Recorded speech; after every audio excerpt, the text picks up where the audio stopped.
Continuing with Perek of Hilchos Beis Habechirah. Last time we went through a few details where the Rambam has a difference of opinion from the other Rishonim in how the Beis Hamikdash looked.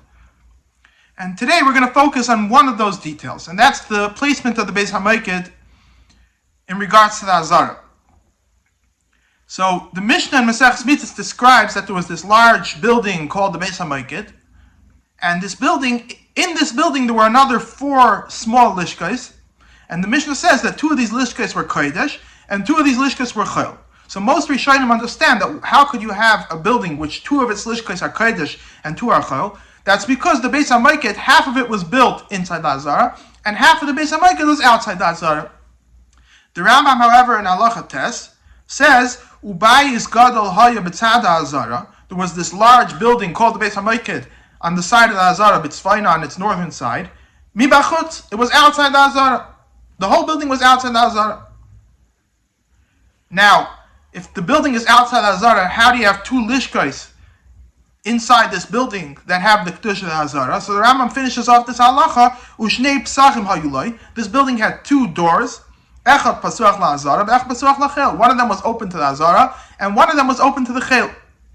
And the halacha is that when you have a lishka which is open, let's say if you have a lishka which is built outside the Azara, but it's open to the Azara, so even though it's built outside the Azara, the Kedusha goes after the entrance. Because the only way to get into this lishka is through the Azara, so the lishka has the Kedusha of the Azara. You're allowed to eat karbanis in that lishka, even though it's built outside the Azara.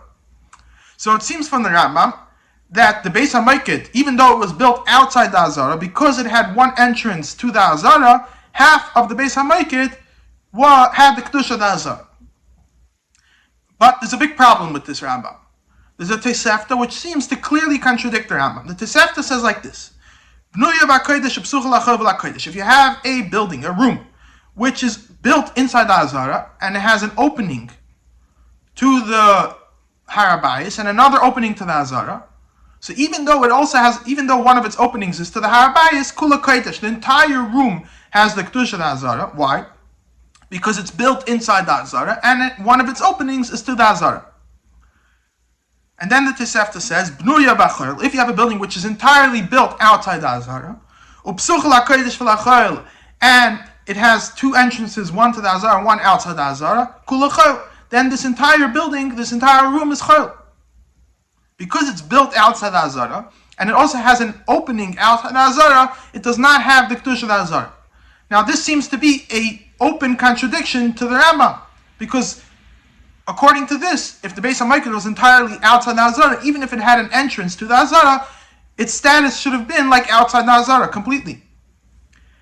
And to make the question stronger, the Tosefta continues, B'nuya b'kodesh u'b'chol, if you have a building which was built half inside the Azara and half outside the Azara, and it has 2 openings, one inside the Azara and one outside the Azara. Beis Hamoked, for example, what's an example of a building which is half inside the Azara and half outside the Azara? The Beis Hamoked. And the Tosefta continues that such a lishka would be half kodesh and half chol. So, first of all, the Tosefta says that a building which is built entirely outside the Azara does not have the Kedusha of the Azara, even if one of its entrances is to the Azara, which contradicts what the Rambam says, that the Beis Hamoked was outside the Azara, but half of it was Kodesh. And second of all, the Tosefta clearly says that half of the Beis Hamoked was inside the Azara, not like the Rambam. So how do you reconcile this Tosefta with the Rambam? So in general, there's 2 possible approaches. One approach is to say that the Rambam held like the Tosefta for sure. This is the approach that the Hilchos takes. And Rabbi Keller and Minchas Yerushalayim also takes a similar approach. That the halach is like the Tosefta. Generally, a building built outside the Azara, if it has an opening to outside the Azara, it never has the Kedusha of the Azara. But the Beis Hamoked was an exception. Why was the Beis Hamoked an exception? So you can say that the Sanhedrin were specifically mekadesh half of the Beis Hamoked, or whatever explanation you're going to give. Now, this is a very hard approach to take. It's a big daichak. If you have no other choice, it's a possibility, but it doesn't fit very well with the Rambam.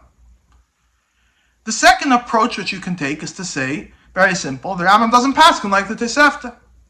Rav Moshe Kazis says that the Rambam doesn't pass like the Tosefta. That's a simple approach to take.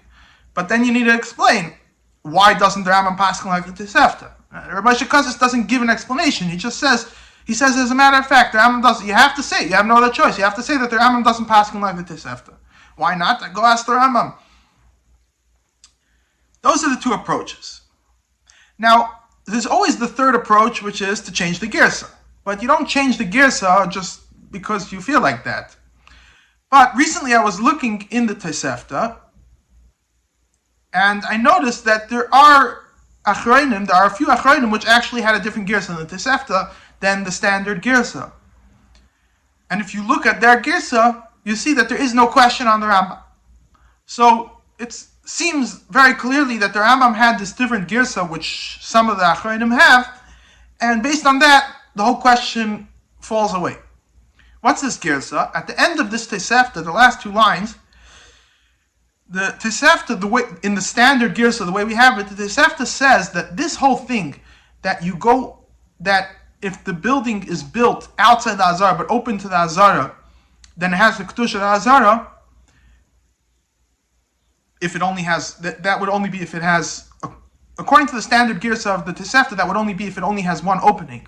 If the building's built outside the Azara but it has one opening to inside the Azara, so the Tosefta says that it would have the Kedusha of the Azara. But the Tosefta finishes off that's true lachilas kachim when it comes to eating karbanis. When it comes to certain karbanis that have to be eaten in the Azara. So over there, hakol ha'lechacha pischa. Even if it's built outside the Azara, you go after the opening to the Azara. Im le'inyan tuma, but when it comes to the halachas of tuma, of not going into the Azara when you're tamei, then we don't say that. Then mikneged chayim v'lifnim hakol ha'lechacha pischa. Then you only say mikneged chayim v'lifnim. You can only go after the entrance if it's actually built inside the Azara. In other words, if a room is built outside the Azara, and it has an opening only to the Azara, so you could, according to the end of the Tosefta, you could eat karbanis in that room, but if you go into that room and you're tamei, you won't be chayiv. That's the standard girsa. But there's another girsa like this. Rabbi Yehuda Omer. Rabbi Yehuda's arguing on whatever we said till now, and he says that there's a difference between le'inyan tuma and lechol kachim. When it comes to the halachas of tuma, it doesn't make a difference where the door of the lishka is. If it's built inside the Azara, it has the Kedusha of the Azara. If it's built outside the Azara, then it doesn't have the Kedusha of the Azara. But im lechol kachim, when it comes to halachas of eating karbanis, hakol ha'lechacha pischa. It doesn't make a difference where it's built. It all goes after the door. If it's open to the Azara, it has the din of the Azara. If it's open to outside the Azara, it has the din of outside the Azara. So it seems that the Rambam had this girsa that Rabbi Yehuda is arguing, and according to Rabbi Yehuda, it doesn't make a difference where it's built. So if it has one door to outside the Azara and one door to inside the Azara, then half of it has the Kedusha of the Azara and half of it has the Kedusha of the Harabais, has the status of the Harabais. So according to this, the Beis Hamoked could have been completely outside the Azara, and nevertheless, because one of its doors was open to the Azara, half of it had the Kedusha of the Azara. And this explains the Rambam beautifully. Now, just one more interesting point, you see that this same machlokes between the Rambam and the other Rishonim about a lishka which is half inside the Azara and half outside the Azara versus a lishka which is completely inside the Azara but has one opening to outside the Azara and one opening to inside the Azara, you not only have regarding the Beis Hamoked, you also have it regarding the Lishkas Hagazis. The Lishkas Hagazis is where the Sanhedrin sat, and the Gemara says that the Sanhedrin sat in a part of the Lishkas Hagazis which did not have the Kedusha of the Azara, because you're not allowed to sit in the Azara. Now the Rambam, when he makes the picture of the entire Beis Hamikdash at the end of Maseches Midos, he makes the Lishkas Hagazis entirely inside the Azara. So it seems from this picture that the Rambam held that the Lishkas Hagazis was entirely inside the Azara, and nevertheless half of it had the Kedusha of outside the Azara because it was open to outside the Azara.